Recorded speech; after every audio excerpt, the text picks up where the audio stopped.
January 9th, 2006. History was made in New York City. The Phantom of the Opera played its 7,486th performance, something no other show had ever done. This was the night that we were breaking a record and becoming the longest-running Broadway show of all time. There was a red carpet on the way into the theater. The audience was filled with celebrities and press for the gala performance. I'm backstage in my dressing room before the show that night, surrounded by handmade costumes that cost as much as a sports car. I'm dressed in the first one, wig on, ballet slippers laced up, and I hear over the intercom the music that always made my heart beat faster.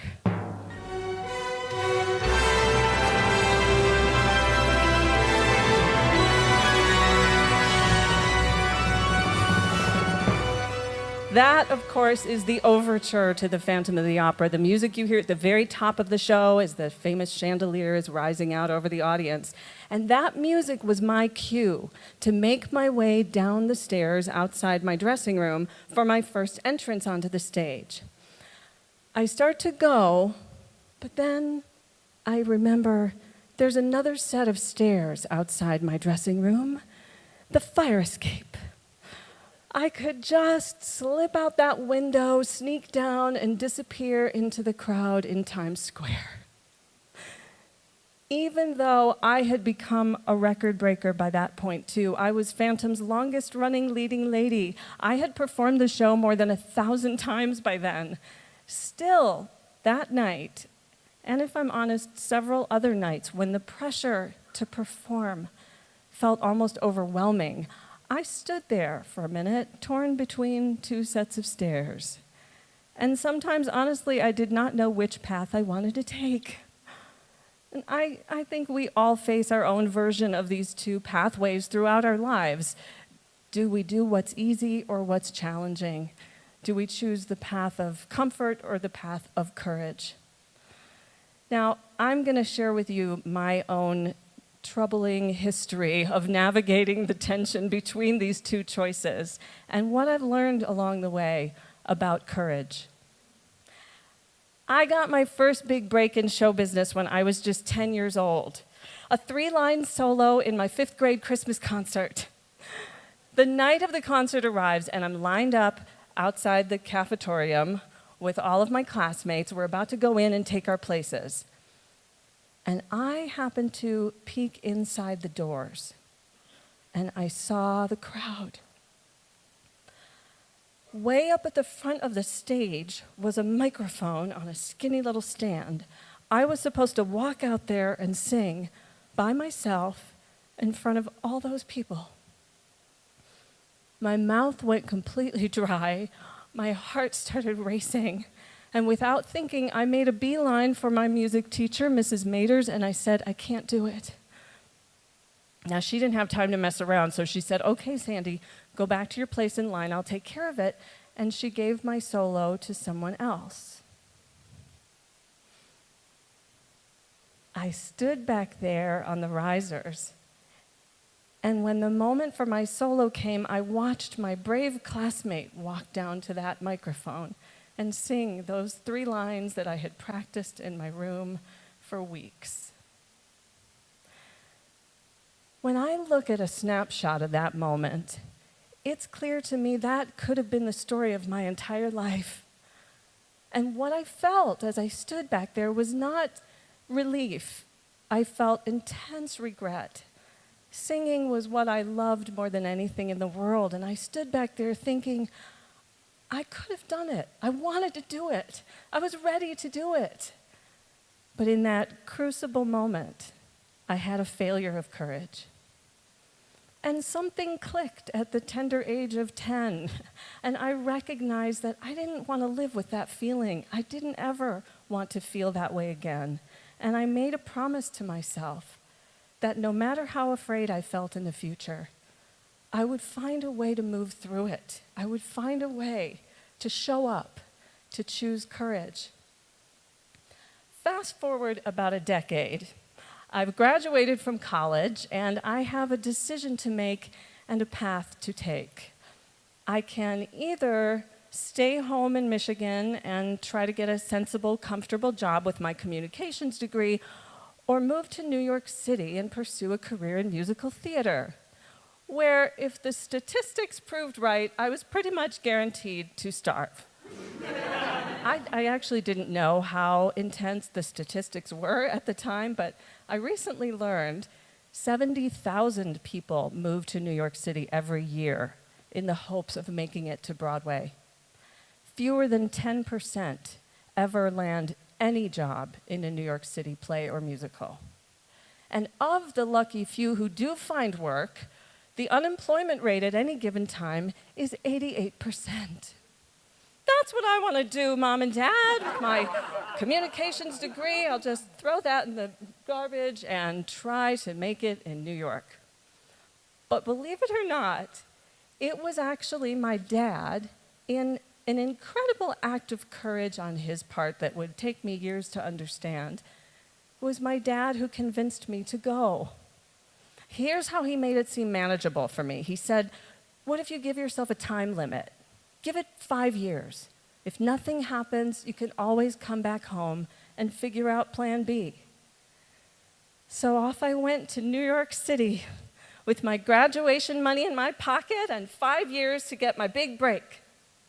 I was an overnight success as a receptionist. I answered phones at a social work office for a while. I worked in the mailroom at the Bank of Tokyo. I could not get hired in the dream job, waitress, because there are so many out-of-work actors in New York that the competition is intense for those jobs. So not only was I rejected from survival jobs, I was rejected all over the place at my auditions. 4.5 years into my 5-year plan, I was living on a friend's sofa. I had maxed out all of my credit cards. I was late on every payment. And it looked like, this is it. I'm going to have to pack it in and move back home. But just before I did that, one day, out of the blue, my dear, my agent, the late, great Michael Hardig, he always called me my dear. I'm not sure he knew my name. "My dear, I have a big opportunity for you, a chance to audition for the leading role of Christine in The Phantom of the Opera." Biggest show in New York. Now, my agents and my voice coaches and acting teachers had been telling me for quite some time that I was well suited to the part. You have to be the right physical type, you gotta fit the clothes, you gotta have the right type of voice, she's a soprano. Everything seemed like a fit. And when I tell you I practiced that song they gave me to learn, I rehearsed every single syllable of it, and I was determined that this was it. I was gonna go in there and nail it. So that's how it happened. I mean, one day, I'm ready to quit and go home, and the next day, I'm standing on the stage of the Majestic Theater in the heart of Times Square, underneath the famous giant chandelier. Hal Prince, the director, who is like the Steven Spielberg of Broadway, he's sitting 5 rows back, surrounded by all the supervisors from the show, and I'm all alone on that big Broadway stage. The girl from the 5th grade never really left my body. The pianist starts to play, and I start to sing. Within seconds, my mouth is so dry that my lips get stuck to my teeth. And soon I realize my arm is frozen in midair. I don't know how it got there, and I cannot move it. But I finished the song, I hit the high note at the end, and I heard, "Thank you." I went home. Next day, my agent calls. "My dear, you did not get the part. But," he said, "they want to give you a role in the chorus on the national tour." Now, for those of you, by the way, who have never seen The Phantom of the Opera, spoiler alert, It's a story about a guy who's born with a deformed face, which he covers with a white mask. He falls in love with a young soprano named Christine. Romance and drama ensue. Well, at one point during the show, the Phantom takes Christine in a boat, and they descend to his underground lair beneath the opera house. He sings this beautiful song, Music of the Night. And there's a moment during that song when the Phantom rips away this big black cloth to reveal a mirror image of Christine, life-size, in a giant frame. Now, in the mirror image is a mannequin dressed as a bride. And on a big music cue, the mannequin bursts through the mirror in this dramatic moment. She goes like this. Go, go. Let me show you that again. This was the mannequin's big dramatic moment. Go, go. That was my part. Yes, thank you. Thank you. After decades of studying, singing, acting, and dancing, I was cast in the role of the dummy. But I'm telling you, I was thrilled to be a part of the show. I did that 8 times a week for a year with gusto. But at the end of a year, I was really hoping that I might be able to go to the next level. As it so happened, the actress playing the role of Christine, the lead, got cast in another show, gave her notice she was leaving. They were looking for a replacement. They flew me from the tour back to New York to audition again. There I am for the second time on the stage of the Majestic Theater in the heart of Times Square, underneath the famous giant chandelier. Hal, Prince, and the supervisor sitting 5 rows back. Me alone on the stage. This time I was ready. I had put Vaseline on my upper teeth and gums. Piano starts to play, I start to sing. And this time, there was no way I was going to do the frozen deer in the headlights thing, so I pre-planned every move I would make. And I gave them big arm gestures, choreographed steps, dramatic movements. And when I finished the audition, the assistant director pulled me aside and said, "What the hell was that?" Next day, my phone rang.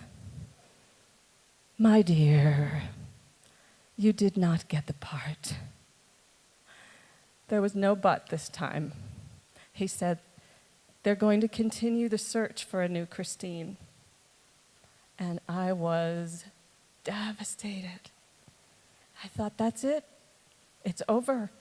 It's never going to happen for me.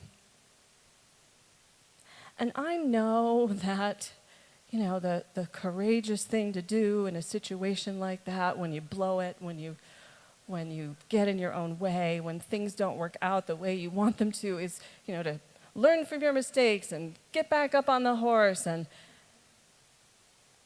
And what I was doing really was wallowing in feeling like a failure and spending a lot more time than I care to admit under the covers with a box of chocolate chip cookies. But Vern asked us yesterday to share a couple of things we learned from our parents.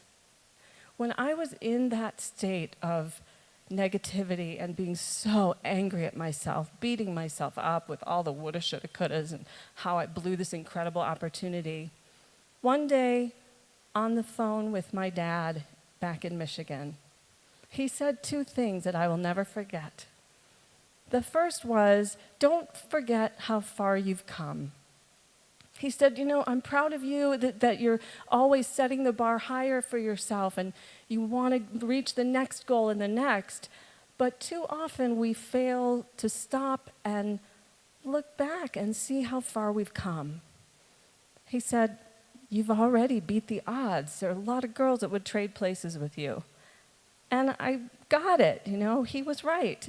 It was only a year before that I was sitting in the mailroom at the Bank of Tokyo, trying to sort the mail in Japanese. And the second thing he said was one of his dad phrases that he said all the time, you know, those dad phrases. He said, "Remember what I always tell you, kid, accept success with humility and failure with dignity." So I knew that what I had been doing was probably not the most dignified response. I thought, okay, what can I do? What action can I take? I wrote a letter to Hal Prince, handwritten. I FedExed it to his Rockefeller Center office. I said, "Thank you for the opportunity to audition. I love being a part of your show. I'm going to continue working, honing my craft, and if I'm ever given the opportunity to play the role of Christine, I promise you, no one will work harder to bring the truth of that character to life." Because truth, I realized, was what was missing from both of those auditions. You know, the irony of it was, here I was auditioning for a show about a guy who wears a mask. But in a sense, I was walking into those auditions wearing a mask myself. The first time, masked in fear, unable to express myself the way I wanted to. And the second time, just posing, trying too hard, being phony. Both, I realized, were just ways of trying to cover up the one thing I feared the most, that I just wasn't good enough. And I thought, if I ever get another chance, I'm going to focus on one thing. How can I drop the mask? Bring more of my authentic self into the room, into that character, into that audition? How can I go in there and really connect? I didn't know if I would ever get another opportunity.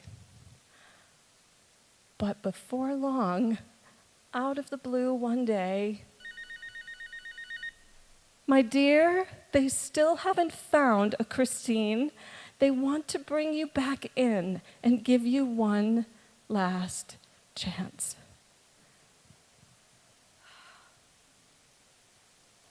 Third audition. Majestic Theater, Times Square, chandelier, Hal Prince, me. This time I said, just be authentic. Be present. Connect. Piano starts to play. Think of me fondly when we've said goodbye. Remember me every so often. Promise me you'll try. The next day, my phone rang again. If you ever find a moment, spare a thought for me. My dear, you got the part!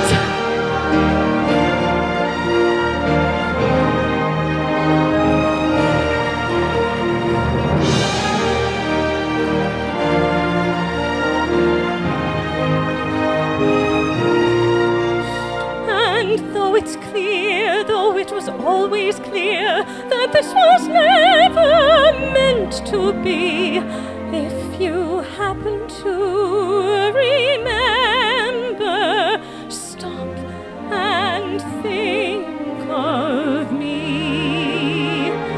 Think of August when the trees were green.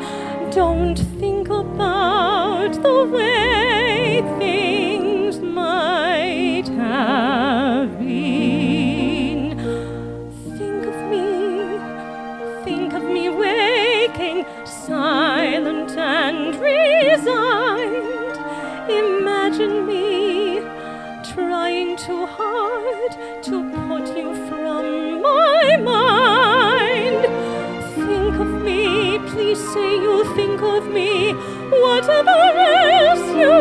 used to do. There will never be a day when I won't think of you.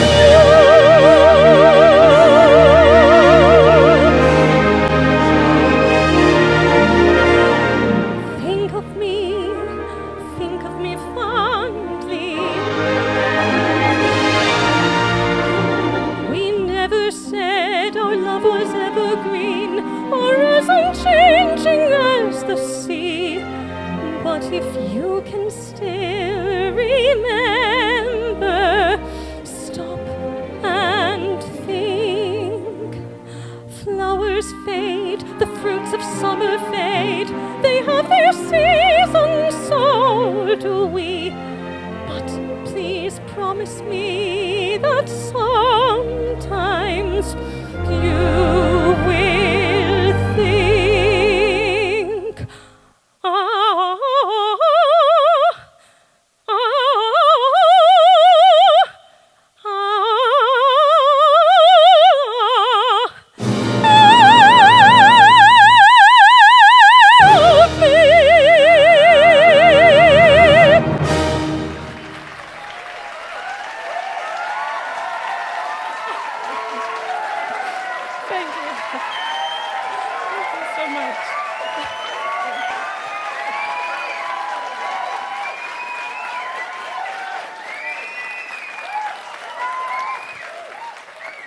Thank you. Thank you so much. Thank you so much.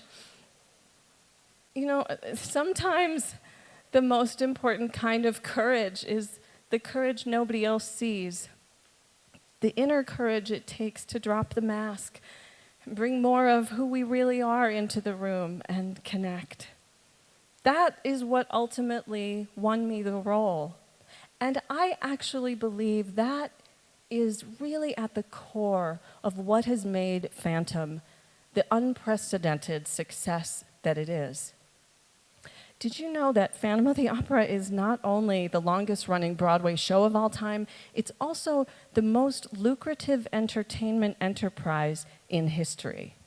It's outgrossed even the most successful films of all time. Think about that, more than Star Wars, E.T., Avatar, Titanic, $6 billion in revenue. Now, why? Nobody knows, of course, what creates a phenomenon like that. And yes, people love the music. They love the costumes, the sets. It's beautiful to look at. But what I know, after standing on that stage more than 1,000 times, is that the show creates an emotional connection with its audience. We all know what it is to feel we need to wear a mask. And we all know that what we really are here for is to connect. We've heard a lot about that over this last 2 days.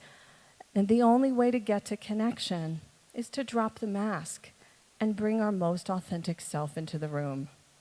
So I want to give you an opportunity now to examine where this might live in your own life. So we're going to do an exercise. And Fletcher, can you bring the house lights up, please? So grab something to write with. I'm going to ask you to answer 3 questions, and then you'll have an opportunity to have a conversation with a partner about what you uncover. So the first question is, past or present, in your life, is there an area or a role in which you have ever felt like you needed to wear a mask? Have there been any projections or expectations, personas, maybe from other people that they put on you where you felt as though you needed to show up in a certain way that was not completely authentic to who you know yourself to be on the inside? So, in your life, is there any area, past or present, when you have felt that you needed to wear a mask or that other people were expecting you to show up with a certain persona based on their expectations? Please take 30 seconds to jot down some notes about that. Maybe there are ways of showing up that used to suit you that now no longer feel like a fit. Okay, step 2, question number 2, let's put language to this. What do you say to yourself, or what do others say to you that might make you feel as though you have to keep that mask firmly in place? What do you say to yourself, or what might others say to you that keep those personas, expectations, or projections in place? 30 seconds, please jot down some notes about that. Okay. And step 3, what could you say to yourself, or what did you say to yourself in the past that gives you the permission, the clarity, and the courage to drop that mask and show up the way you most want to now, or the way you really needed to then? What could you say to yourself? Or what did you say to yourself that gave you the freedom and the courage to drop the mask? Okay, now I'm going to invite you to find a partner. If there's an uneven number at your table, groups of 3 are okay. And I invite you not to read necessarily what you've written, but just to have a conversation about what you uncovered, any epiphanies, any place where you're realizing, oh yeah, I did wear a mask at that point in my life, or there's some way now that I'm showing up that isn't really how I want to. So please pick a partner, decide who goes first, and you'll each have 1 minute. I'll tell you when it's time to switch. And let's come together as a group. Fletcher, let's go ahead and bring the house lights back down. Thank you. Thank you all for being willing to go there. Now, I wish we had time to go around, and I would love to hear from each and every one of you what it is that you uncovered there. Maybe you can find me afterwards or email me and tell me. I recognize that what I was saying to myself in those first 2 auditions was, got to get the part, have to be perfect, have to prove myself. And when I turned that around to, I'm not here to prove myself, I'm not here to be perfect, I'm here to be authentic and present. I'm here to connect. That's what shifted it all for me. And that lesson has stayed with me and impacted my life in ways that are far bigger than getting a role in the musical. Honestly, it makes a great story because I got the gig in the end. But even if I hadn't, learning how to stand in that space of authentic presence transformed my life, both on and off the stage. I played Christine for 2.5 years all across the country on the national tour, and for nearly a decade on Broadway. And it changed my life in ways I could never have imagined. When the cast played the Kennedy Center in Washington, D.C., we got a new Phantom. And this actor is named Ron Bomer, and he and I had some really good chemistry on stage and off stage. And 5 years after this photo was taken, this photo was taken. I married the Phantom.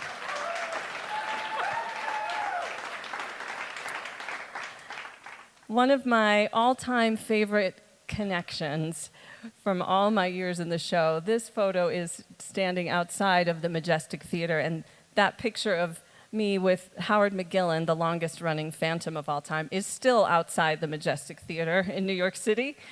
But this woman here, when she came to see the show, it was one of the most special nights of my life. That is Mrs. Maters, my 5th grade music teacher. Right? You can't make it up.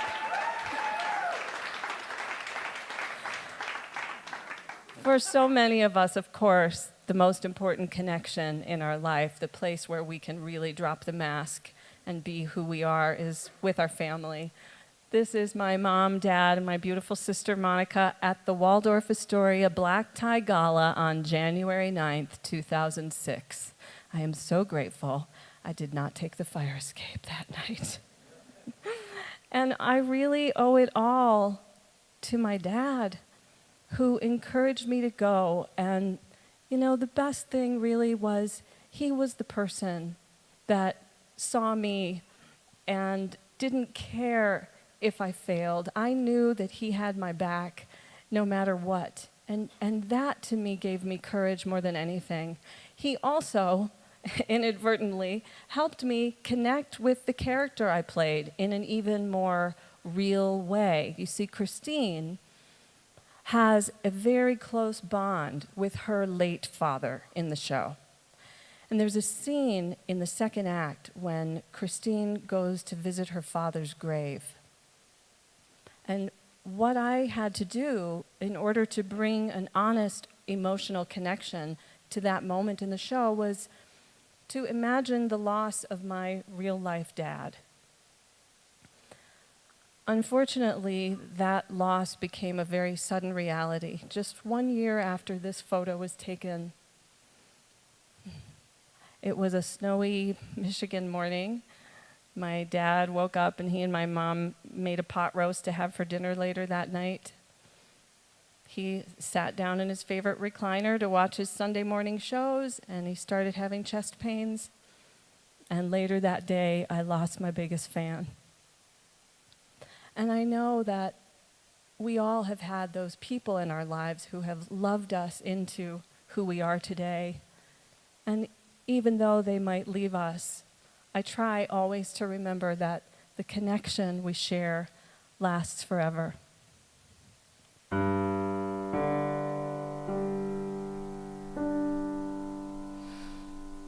You were once my one companion. You were all that mattered. You were once a friend and a father. Then my world was shattered. Wishing you were somehow here again. Wishing you were somehow near. Sometimes it seemed, if I just dreamed, somehow you would be here. Wishing I could hear your voice again, knowing that I never would. Dreaming of you won't help me to do all that you dreamed I could.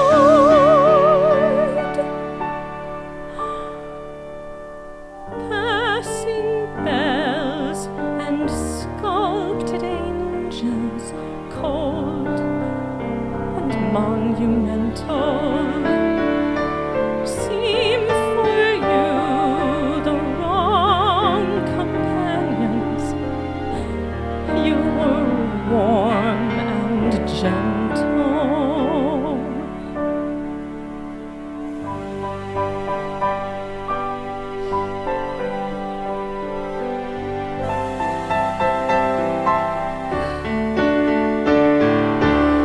Too many years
Thank you so much.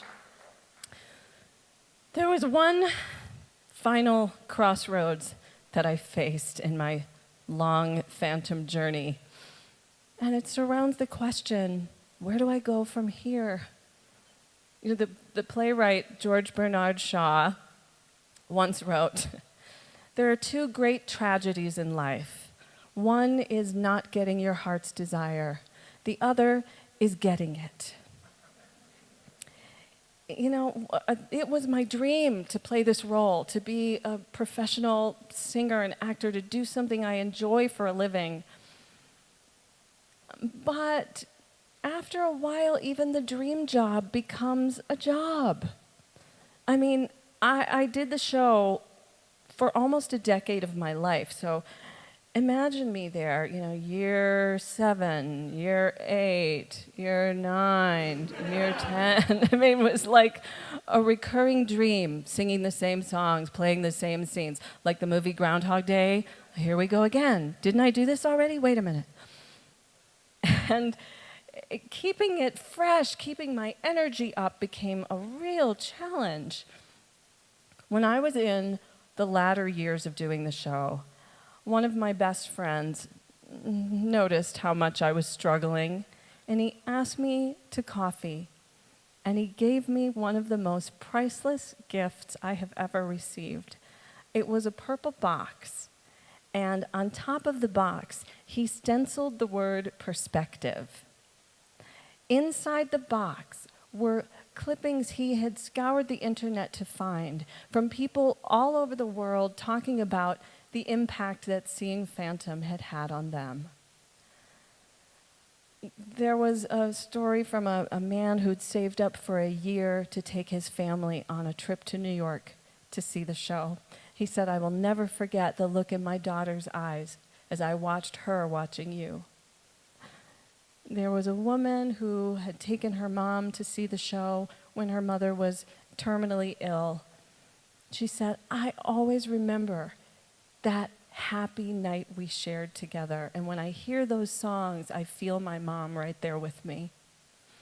There was a couple who got engaged at intermission. I mean, one story after another of people who had created a lasting memory from that show. And I would keep that box in my dressing room, and before I would go out there on those nights when I thought, I don't know if I can do this, I would just pull something out and read it. And it really did shift my perspective. I couldn't go out there anymore and see thousands of strangers in the dark. It created that connection for me to that one person whose heart might be touched, whose life might be impacted in some way by that show, that night. And even though it might be my 927th performance, somebody's seeing it for the first, maybe last, maybe only time. So how do I want to show up? It really did keep me motivated to the end. And I think for all of us, it's so easy when we've been at it for a while to lose sight of the opportunity we have in every moment, every day, to make a difference. When I look around this room and imagine the lives that you have all impacted, it gives me goosebumps. I mean, when I think about if we could see just each and every one of you, the ripple effect of the lives that you have touched, man, there wouldn't be a box big enough to hold all of that perspective. Well, the day did come for me, of course, when it was time to bid farewell to Phantom.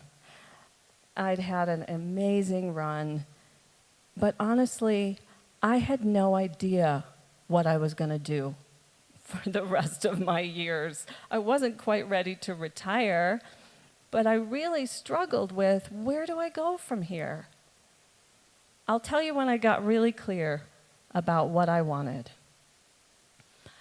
I'm sitting in the office of one of the world's leading voice specialists.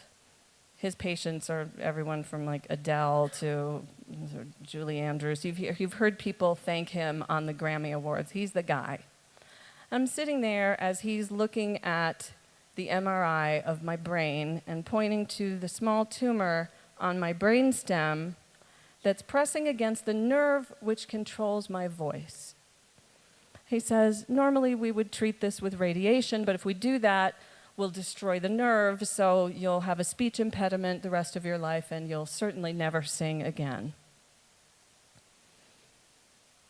As I walked out of his office, I would have thought that I would be turning over in my mind all the songs I'd never get to sing, all the roles I would never get to play, but I wasn't. What I was thinking about far more than the preciousness of my voice was the preciousness of my life. And the one thing I wanted above all else was not to play another character, but to more fully inhabit the role of Sandra. I thought, what would it look like to, at this point, reinvent my life from the inside out, so I'm living in an even more unmasked, authentic way? Now, I did not know what that would look like. But after consulting with the Tumor Review Board, we decided not to do the radiation and instead to watch and wait. So that meant MRIs every 3 months, then every 6 months, then every year. And now, more than 10 years later, I think that little bugger could have been there and I would have never even known about it. It's still hanging out. We're good. It's not causing me any trouble. But I am honestly grateful because, man, I got the message. I knew that I wanted to use my voice in a way that was even more authentic and deeply meaningful to me, in a way that I might make a difference in a different way than I had before. I called my agent. I said, Michael, thank you. It's been a wonderful ride. He said, my dear, I wish you all the best. My husband and I moved from fast-paced New York City to laid-back San Diego. But the best part of it is, the part I could never have imagined, is when we make choices that are aligned with our own highest values and our authentic voice, when we take direction from that sense of purpose within us, it's like the universe hears it and meets us halfway, and opportunities and ideas and creativity begin to flow in ways we couldn't have predicted. What I am doing now is not something I could ever have planned for or imagined or I did not know that I would start exploring my voice on the page and write a book, and I most certainly did not ever think I'll be a keynote speaker who sings. Is there even such a thing? I don't know if there is, but here we are. And I can honestly tell you that what I get to do now, the way that I get to connect in this more intimate, personal way, unmasked, no costume, no character, just me and you. This is the most rewarding thing I have ever done. There's only one moment I miss from Phantom. When Christine first sees the Phantom without his mask, she runs away, terrified of what appears to her a monster. In the final scene of the show, she suddenly stops and looks at him as if for the first time. She no longer sees a monster. She sees a human being who has felt the need to hide. She looks at him and she sings, "Pitiful creature of darkness, what kind of life have you known? God, give me courage to show you, you are not all alone." She takes hold of his unmasked face, looks into his eyes, and kisses him. And in that moment, they are both transformed. Christine's journey is everyone's journey from fear to love. So as we go back into our lives after this incredible 2 days, as we go back to all of the roles we play, and as life throws us the plot twists that it inevitably does, I hope that we can all remember that we always have a choice. We can either walk in the direction of fear or we can walk in the direction of love. We can sneak out the back and hide, or we can walk courageously into each unrehearsed moment we're given. Mask off, arms open, loving and embracing it all. Thank you so much.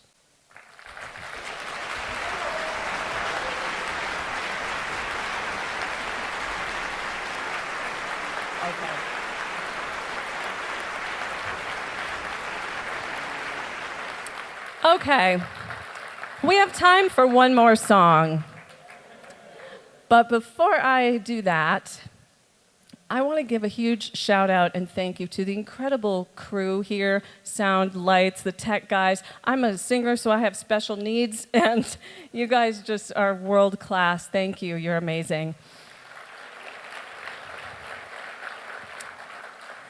To Donna for just being so very gracious, the most wonderful host, and the whole team at Gazelles, thank you so much. I'm really blown away by what you all do. John Ratliff, because you're awesome and the reason that I am here, thank you. And especially my deep thanks to Vern Harnish. I have heard your name for a long time now, and whenever your name is mentioned, I notice people light up.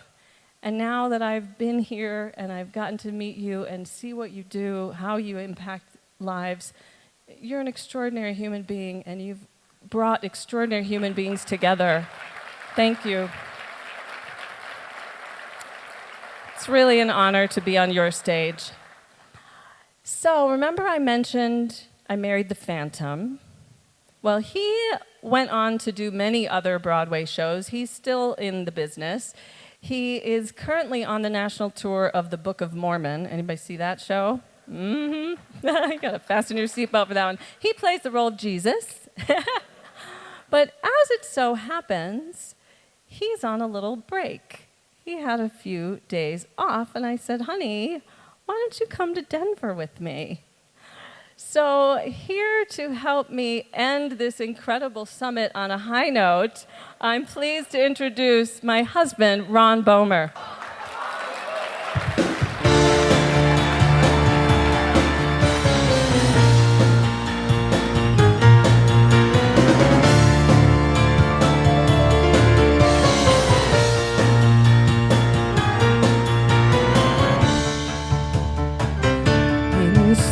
He sang to me, in dreams he came, that voice which calls to me and speaks my name. And do I dream again? For now I find the phantom of the opera is there inside my mind.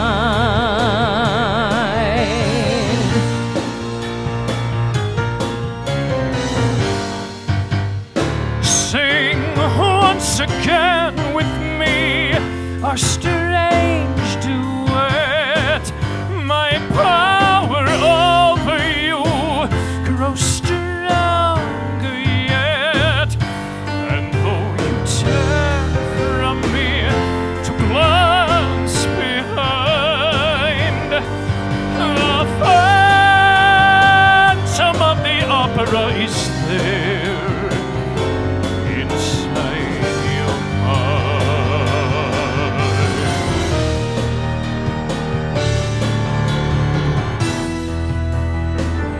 Those who have seen your face draw back in fear.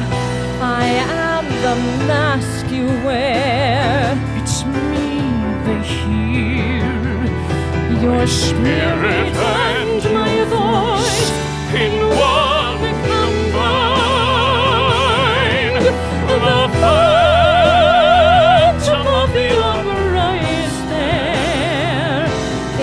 inside my mind.